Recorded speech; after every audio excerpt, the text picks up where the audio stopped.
एक पंडित जी थे। उन्होंने काशी कई साल धर्म का ज्ञान लिया। फिर वो अपने गांव वापस आ गए।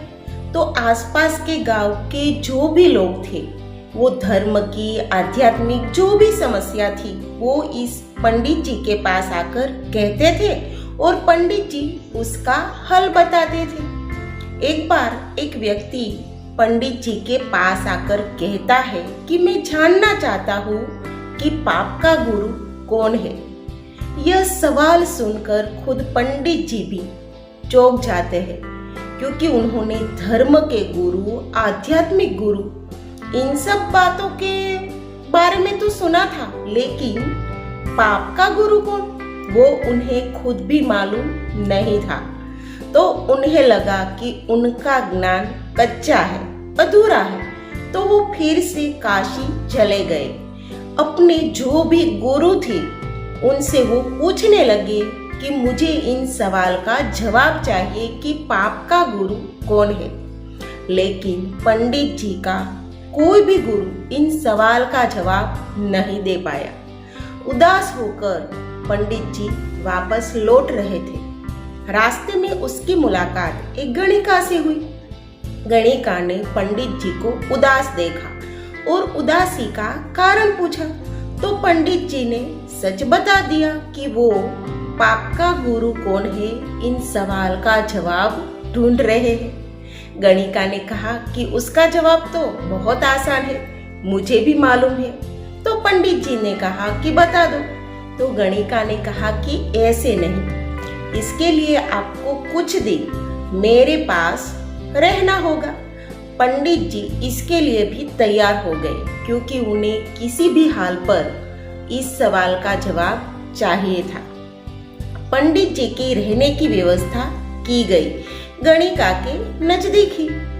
फिर तो रोज पंडित जी यह सोचने लगे कि कब गणिका आएगी और उसे इस सवाल का जवाब देगी। गणिका कुछ दिनों बाद आती है और पंडित जी से कहती है कि आप हर रोज खाना अपने हाथों से बनाते हैं, जिसकी आपको जरूरत नहीं है।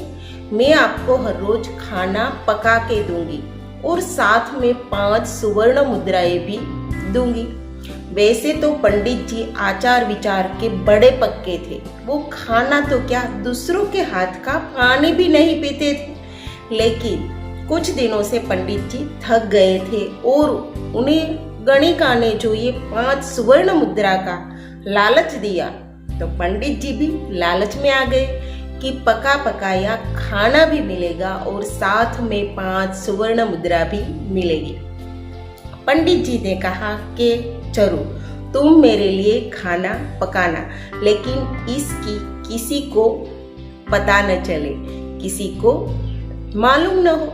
गणिका ने कहा कि मैं उसका ख्याल रखूंगी। दूसरे दिन गणिका बहुत ही स्वादिष्ट भोजन बनाकर पंडित जी के पास आती है। जैसे ही पंडित जी खाने के लिए थाली में निवाला लेने जाते हैं, तो गणिका उस थाली को खींच लेती है।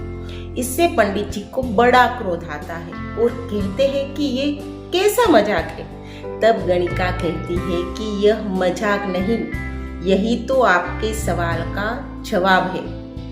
पंडित जी कुछ समझे नहीं। तब गणिका ने कहा कि आप आचार विचार के कितने पक्के थे।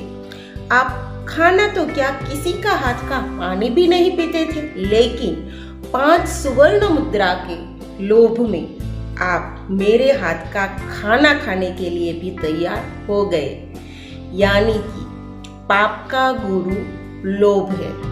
पंडित जी को अब यह मालूम हो चुका था और इस छोटी सी कहानी से हम यही सीखते हैं कि हमें अपना जीवन किसी भी प्रकार के लोभ लालच में आए बिना जीना चाहिए। फिर मिलेंगे एक नई वीडियो के साथ, तब तक इजाजत चाहती हूँ। धन्यवाद।